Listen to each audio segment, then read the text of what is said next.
O sea, si alguien está fundando un proyecto hoy mismo, seguramente está recibiendo un consejo que suena, pues, muy moderno y brillante, ¿no? Ajá. Eso de delega rápido, confía en el proceso y por lo que más quieras no te metas en los detalles. Y hay una sensación muy específica, como un hueco en el estómago, que aparece al leer esta literatura tradicional de negocios. Sí, totalmente. Es como una culpa constante, ¿verdad? Exacto, es una mezcla de confusión y culpa. Literalmente se siente como sufrir gaslighting. Como si el ecosistema corporativo estuviera intentando manipular la mente de quien crea, pues para hacerle dudar de sus propios instintos. Y es que esa disonancia tiene una raíz súper profunda. O sea, la cultura empresarial contemporánea ha empaquetado una serie de dogmas que se venden como verdades absolutas para el éxito. Claro. Y el mandato principal es huir del micromanagement, como si fuera, no sé, una plaga. Sí, una plaga radiactiva casi. Exactamente. Se asume que el líder ideal es una figura, digamos, estoica, ¿no?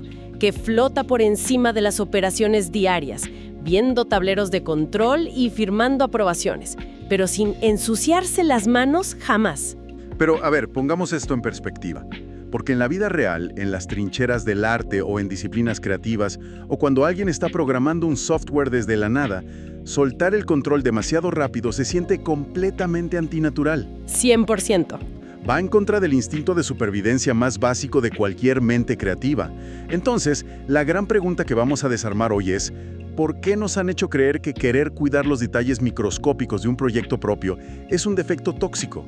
¿En qué momento penalizamos la obsesión por la calidad? Pues para entender ese choque de realidades, necesitamos diseccionar dos psicologías de liderazgo que chocan de frente todos los días en el mundo profesional. Hablamos del Founder Mode y el Manager Mode. O sea, la mentalidad de quien funda contra la mentalidad de quien solo llega a administrar. Justo. Y el verdadero núcleo de esta bronca, lo que separa ambos mundos, radica en la propiedad emocional y el riesgo absoluto. Pensemos en alguien que funda un proyecto como una persona que está remodelando la casa donde va a vivir su familia. Es su patrimonio, su legado. Exacto. Si a las 2 de la mañana, revisando los planos, esa persona se da cuenta de que la estructura requiere tirar un muro a mazazos para que la casa no colapse en el futuro, pues toma el mazo y lo tira en ese instante. Porque el riesgo recae 100% sobre sus hombros. Así es, y el resultado final le afecta de forma íntima. Por el contrario, un manager o un gerente corporativo tradicional actúa bajo un esquema psicológico completamente distinto. Es el administrador de un edificio de departamentos. Ah, el perfil que cobra la cuota de mantenimiento y manda los correos quejándose en la junta de vecinos. Ese mero. Y su chamba es fundamental, por supuesto. Mantiene las tuberías funcionando, se asegura de que los inquilinos no hagan ruido después de las 10 de la noche y busca que el edificio proyecte estabilidad. Pero jamás tocaría los cimientos a las 2 de la mañana. Nunca bajo ninguna circunstancia. Su objetivo no es la transformación, ni buscar la trascendencia del inmueble. Su objetivo principal es minimizar los riesgos, evitar que lo culpen si algo sale mal y, siendo brutalmente honestas, cuidar su propio currículum. Claro. Quienes fundan proyectos tienen la autoridad moral para romper cosas, porque fueron ellos quienes vertieron el cemento de la estructura original. A ver, pausa, porque aquí tengo que meter un poco de ruedo. Échale. Si quien lidera el proyecto anda tirando muros a las 2 de la mañana, cambiando las reglas del juego a cada rato y metiéndose a revisar el código o el diseño de todos, ¿no vuelve loca a la gente que trabaja con él? Pues sí, suena bastante intenso. Digo, viéndolo desde la barrera, esa actitud encaja perfectamente en la definición de un jefe intenso, impredecible y hasta insoportable. Mira, en una corporación madura, con miles de empleados y procesos establecidos, esa actitud definitivamente desestabiliza y crea caos. Pero el gran error analítico es aplicar reglas de transatlántico a una lancha rápida. El contexto lo cambia todo. Exacto. En las etapas iniciales de un proyecto, esa intensidad desbordada no es toxicidad corporativa, es supervivencia pura. Cuando un equipo es pequeño, digamos menos de 12 personas, la operación entera tiene que verse y sentirse como una reta de fútbol llanero en la cancha. Pura intuición, sudor y comunicación con la mirada. Así es. Los jugadores leen el contexto en tiempo real sin pedir permiso. Se mueven por instinto, reaccionan a los espacios que dejan los rivales y conectan con sus compañeros de manera orgánica. Nadie se detiene en pleno contragolpe a escribir un memorándum en triplicado para solicitar autorización al Departamento de Recursos Humanos para pasar el balón. Exactamente. Imponer procesos corporativos rígidos o tratar de instalar el manager mode en un equipo de 5 personas creativas es letal. Solo sirve para crear trincheras donde la gente se esconde detrás de la burocracia. Diciendo, eso no me toca a mí. Ajá. Mientras el producto real, el alma del proyecto, se pudre en la mediocridad. ¡Wow! Eso aterriza de golpe uno de los mitos más destructivos en la cultura moderna de las startups y las agencias, ¿no? La ilusión de que el máximo nivel de profesionalismo se alcanza al contratar ejecutivos experimentados con currículums brillantes y, pues, quitarse de su camino. Sí, como si la meta final de crear algo fuera volverse irrelevante en la propia empresa lo más rápido posible. Y la literatura de negocios celebra esa desconexión todo el tiempo. Pero en la práctica, detona la trampa de la delegación prematura. Cuando alguien cede funciones críticas, como la visión de diseño del producto o la interacción cruda y directa con los primeros usuarios, antes de lograr el product market fit, el resultado suele ser catastrófico. Hagamos un pequeño paréntesis técnico para quienes no respiran esta jerga todos los días. El Product Market Fit, o el encaje entre producto y mercado, no es un concepto abstracto. No, para nada. Es ese momento mágico, casi espiritual, donde la gente allá afuera realmente quiere, usa y, lo más importante, paga por lo que se está creando. Es el instante en que el mercado literalmente arranca el producto de las manos. Cuando el problema ya no es vender, sino darse abasto para entregar. Y esa tracción orgánica lo cambia todo. Si la delegación ocurre antes de alcanzar ese punto de encaje, se corta el sistema nervioso central del proyecto. Quien lidera deja de sentir el pulso de la calle y se aísla en una burbuja. Totalmente.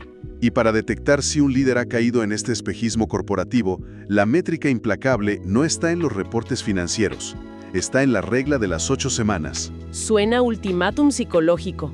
¿Qué pasa en esas 8 semanas? Pues la dinámica es súper reveladora. Si se delega una responsabilidad vital a una nueva contratación estrella, pero 2 meses después, quien fundó el proyecto sigue tomando todas las microdecisiones importantes. O el escenario más clásico, rehaciendo el trabajo a escondidas en la madrugada porque, no quedó exactamente como quería. Ándale, ese mero. Entonces, no hubo una delegación real, hubo abdicación. Y la abdicación viene del miedo a parecer un controlador o del alivio falso de soltar un problema pesado. Es una distinción brutal. Básicamente, abdicar es darle el volante de un coche deportivo a alguien que ni siquiera sabe manejar estándar. Cruzarse de brazos en el asiento del copiloto. Exacto. Y luego sorprenderse genuinamente cuando la persona estrella el coche en la primera curva. Y el daño colateral más grave de abdicar es el aislamiento. 100%. Si revisamos el calendario de la semana y no hay bloques de tiempo dedicados a hablar directamente con la gente que realmente está diseñando, programando o armando el producto, el líder ya está viviendo en una fantasía construida por hojas de cálculo. Y los líderes verdaderamente transformacionales entienden que las hojas de cálculo son resúmenes sin contexto. Por eso, mantienen celosamente el derecho a saltarse niveles.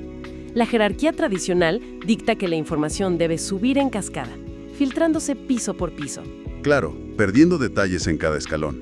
Pero figuras como Steve Jobs implementaban dinámicas completamente disruptivas, como sus famosos retiros anuales de estrategia para Apple, donde el organigrama simplemente desaparecía.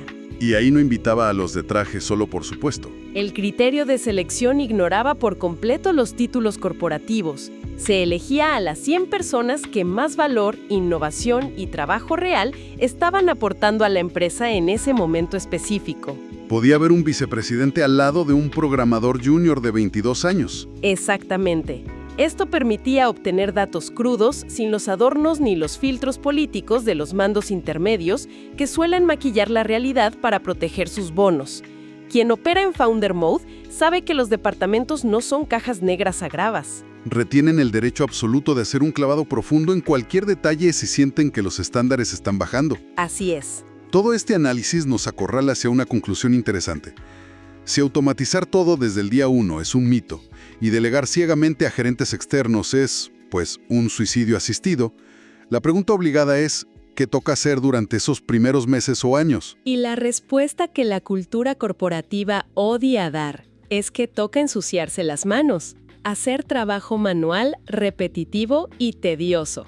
Rompe por completo la fantasía del genio de Silicon Valley, la verdad. O sea, existe esta creencia ilusoria, muy arraigada en el sector tecnológico y creativo, de que por hacer software o arte digital, la maquinaria tiene que funcionar de manera impecable y automática desde el primer segundo. Y se tiene la noción de que si alguien está contestando correos de soporte técnico a mano a las 3 de la mañana, pues está fracasando como líder. Pero la realidad documentada en las empresas más exitosas de la última década demuestra lo contrario. El antídoto contra la irrelevancia es hacer cosas que no escalan. Pero, siendo muy honestos, invertir horas en trabajo manual, cuando hoy en día existen herramientas para programar bots y automatizar casi cualquier flujo de trabajo, suena a masoquismo puro. ¿Cuál es el valor real de esa fricción? Es que el valor no reside en ahorrar dinero en software. Reside en el aprendizaje profundo y visceral. Nadie puede automatizar con éxito un proceso que no comprende hasta la médula. El caso de Stripe, la plataforma global de pagos, es el ejemplo perfecto de esto. Ah, claro. Su promesa original era revolucionaria para la época: ofrecer cuentas de comerciante instantáneas a desarrolladores para que pudieran cobrar en Internet sin pasar por toda la burocracia bancaria. Pero en sus inicios, detrás de su elegante interfaz web, no había un algoritmo futurista probando cuentas, ¿verdad? Para nada. Eran los propios fundadores actuando como una API humana, llenando formularios de banco tradicionales a mano, papel por papel, firmando documentos para cada uno de sus primeros clientes. Literalmente estaban absorbiendo la fricción burocrática para que el cliente no la sintiera. Y al hacer ese trabajo pesado y tedioso de forma manual, desarrollaron memoria muscular sobre los puntos exactos donde el sistema bancario tradicional fallaba. Entendieron la frustración, los tiempos de espera y el dolor del usuario muchísimo antes de atreverse a escribir una sola línea de código. Si hubieran intentado programar todo desde el día 1, basándose en puras suposiciones, habrían construido la máquina equivocada. Totalmente. Eso conecta directamente con el caso clasiquísimo de Airbnb, que es el ejemplo supremo de hacer cosas que no escalan. Cuando el proyecto estaba estancado y no crecía, quienes fundaron la plataforma no se quedaron encerrados en su departamento en San Francisco moviendo píxeles en la pantalla. No, ni se pusieron a optimizar los colores de los botones de reserva. Exacto. Tomaron un avión, volaron físicamente a Nueva York, rentaron una cámara profesional y fueron puerta por puerta a tomar fotografías de alta calidad de los departamentos de sus primeros anfitriones. Una acción brutalmente lenta y agotadora. Y totalmente imposible de replicar a nivel global. Pero ese trabajo de trinchera duplicó sus reservas casi de inmediato y les reveló el secreto de su industria. El negocio no era el código, era la confianza visual. Y pues ese tipo de epifanía jamás surge mirando gráficas de retención en una pantalla. Es que validar una idea en sus fases tempranas exige despojarse del ego de ingeniero de sistemas y adoptar la mentalidad de un consultor hiperenfocado. La meta inicial no es conquistar el mundo, es resolverle la vida a una sola persona de forma artesanal. Como ofrecer un servicio de concierge. Exacto, utilizando herramientas básicas como WhatsApp, llamadas telefónicas o una simple hoja de cálculo. Lo poético de este enfoque es que precisamente aquello que genera más frustración y dolores de cabeza al hacerlo manualmente se convierte de forma natural en el mapa exacto de lo que se debe automatizar en el futuro. Pensándolo a fondo, el verdadero superpoder de un proyecto emergente cuando compite contra los gigantes de la industria no radica en tener mejor tecnología o más presupuesto. La ventaja injusta es simplemente que a quienes crean el proyecto pues les importa más. Así de sencillo. Comprando. Una megacorporación burocrática jamás aprobaría el presupuesto para que sus directivos hagan eso. Jamás. Sin embargo, la historia tiene un giro dramático. Hacer las cosas a mano y operar como un comando táctico es vital para nacer, pero no es sostenible a largo plazo. Llega un punto de inflexión donde el proyecto debe evolucionar o morir de agotamiento. El gran precipicio. Sí, donde colapsan innumerables iniciativas brillantes simplemente por la incapacidad de diagnosticar la etapa de vida del proyecto y no saber en qué momento dar el volantazo hacia una estructura más robusta. El temido error de diagnóstico estratégico.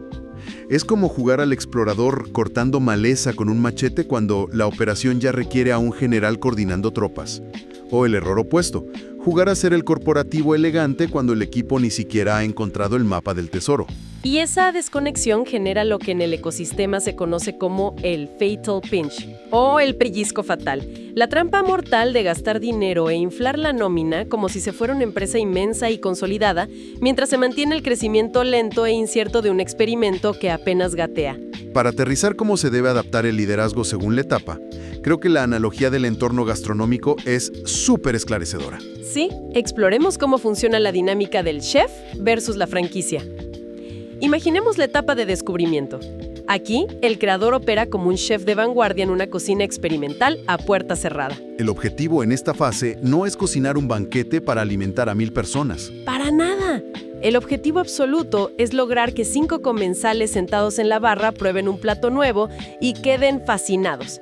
Si lo prueban y hacen una mueca de disgusto, la receta se tira a la basura y se improvisa una nueva esa misma noche. El equipo es minúsculo, la comunicación es a gritos y los giros de dirección son inmediatos. Exacto. Si alguien comete el error de contratar a 20 cocineros especializados en esta etapa de descubrimiento, el resultado será tener a 17 personas paradas, cruzadas de brazos, cobrando un sueldo, Esperando instrucciones para cocinar a escala industrial algo que de todos modos nadie en la calle quiere comer. Y en las antípodas de ese caos creativo está la etapa de escalamiento. Ahí ocurre la transformación. El chef experimentador necesita convertirse en el dueño de una franquicia operativa. La receta ya es un éxito comprobado matemáticamente. El product market fit es innegable y hay una fila de clientes dándole la vuelta a la cuadra esperando entrar. En este punto, el reto ya no es la alquimia de descubrir nuevos sabores. El reto monumental es la consistencia. El plato número 1000 que salga de esa cocina tiene que saber con la misma calidad exacta que el primer plato que se sirvió. Para lograr esa consistencia masiva, la improvisación se vuelve el enemigo. Aquí es donde los procesos, los manuales y la estructura corporativa se vuelven el salvavidas. Neón, un ejército de desarrolladores trabajando en metodologías ágiles y una agencia de relaciones públicas lanzando comunicados, el proyecto es percibido como un fracaso. Sí, existe la ilusión Óptica de que automatizar, rentar espacios caros y contratar a lo loco otorga estatus. Cuando en la práctica real, inyectar todo ese peso operativo antes de tener un producto validado es el equivalente a estar puliendo obsesivamente los rines de un coche que todavía no tiene motor. Se ve carísimo y brilla mucho, pero no va a llegar a ningún lado. es que la vanidad es el asesino silencioso de los proyectos emergentes. Para cortar de tajo esa ilusión de progreso falso, la realidad cruda se mide en la retención de los usuarios y en los números financieros más despiadados. Las métricas de vanidad, como los miles de seguidores en redes sociales o las notas de prensa, son puro ruido estadístico. Exacto.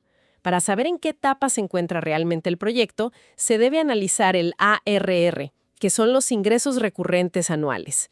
Si la gente no está abriendo la cartera para pagar mes tras mes de forma constante, el proyecto sigue atrapado en la etapa de descubrimiento, sin importar qué tan lujosa sea la silla de la oficina. Y esto nos lleva al diagnóstico de salud financiera más aterrador de todos. Default Alive versus Default Death. Vivo por defecto o muerto por defecto. El concepto en sí mismo genera ansiedad. Suena a diagnóstico médico de urgencias. El nivel de urgencia es precisamente ese. Es un ejercicio de honestidad brutal que elimina cualquier narrativa optimista.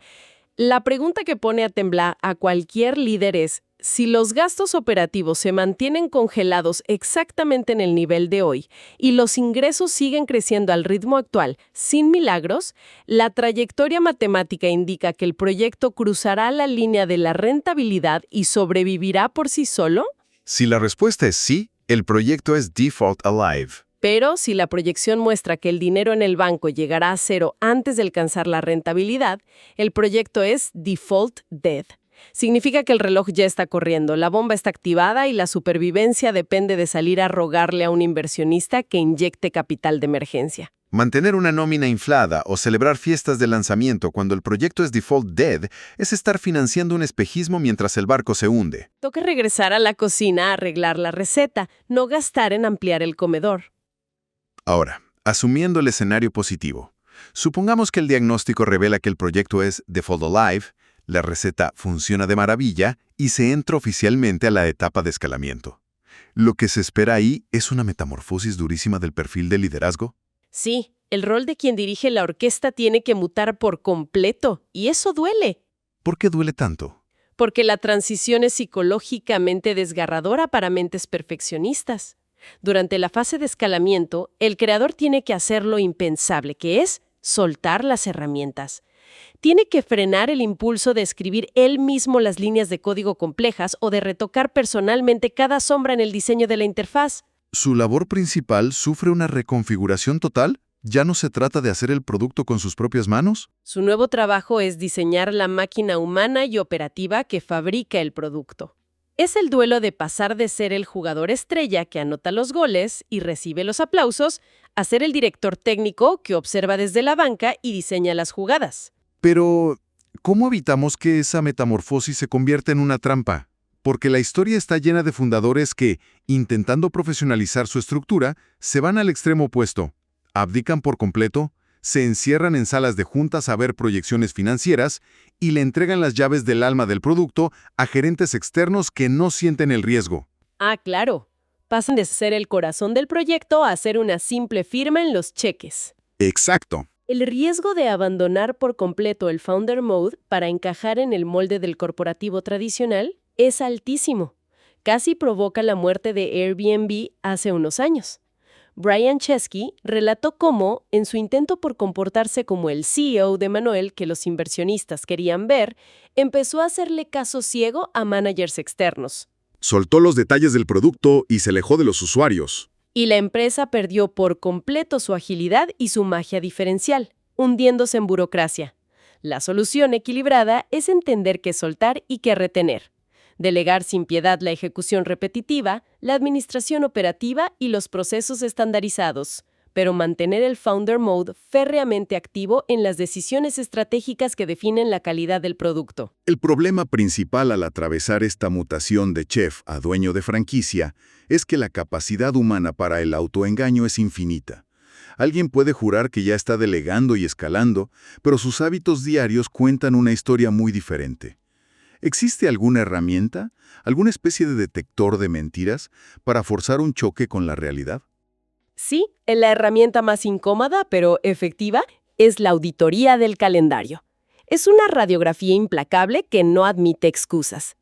El ejercicio consiste en imprimir la agenda de las últimas 2 semanas y clasificar meticulosamente cada reunión o bloque de trabajo con una de 2 letras. A ver, Una D para tareas de descubrimiento o una E para tareas de escalamiento. Las actividades D están enfocadas en aprender y pivotar, como hacer entrevistas profundas con usuarios enojados, diseñar prototipos desde cero, probar herramientas nuevas. Y por otro lado, las actividades E son pura eficiencia operativa.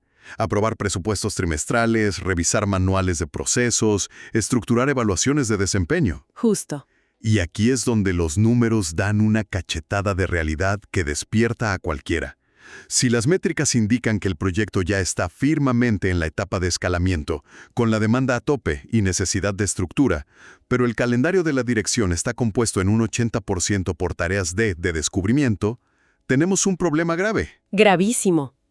Esa persona, por pura adicción al caos creativo de los primeros días, se ha convertido en el principal freno de mano de su propia empresa. Sigue buscando reinventar la rueda e improvisar, cuando lo único que la empresa necesita de ella es que pise el acelerador a fondo y mantenga el rumbo. Y supongo que el diagnóstico es igual de contundente en el sentido inverso. Totalmente. Si los números dictan que el proyecto sigue atrapado en la etapa de descubrimiento, perdiendo dinero y tratando de encontrar esa receta mágica que el mercado quiera comprar, pero el calendario del líder está saturado de tareas E de gestión corporativa, es pura ineficiencia disfrazada de productividad. Reuniones de estatus interminables, comités de planificación anual y diseño de organigramas cuando ni siquiera hay un producto validado. Retomando la analogía, es el equivalente exacto a estar puliendo los rines del coche que no tiene motor. Da la sensación de movimiento, de que se está trabajando muchísimo, pero la tracción real es cero. Entonces, Si amarramos todos estos conceptos, la conclusión más grande es que la descripción de puesto para liderar un proyecto creativo cambia por completo cada 6 meses.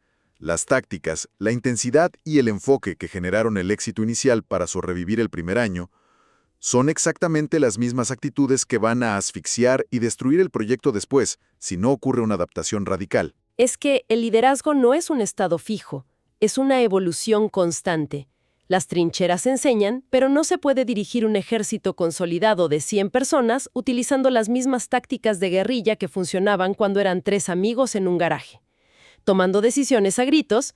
Todo este análisis nos deja con una ironía profundamente provocadora para quienes nos escuchan. La terquedad, la obsesión irracional por los detalles microscópicos, la negativa a aceptar un no por respuesta y esa intensidad emocional desbordada son, sin lugar a dudas, los únicos combustibles capaces de lograr que un proyecto nazca de la nada venciendo la inercia del mundo.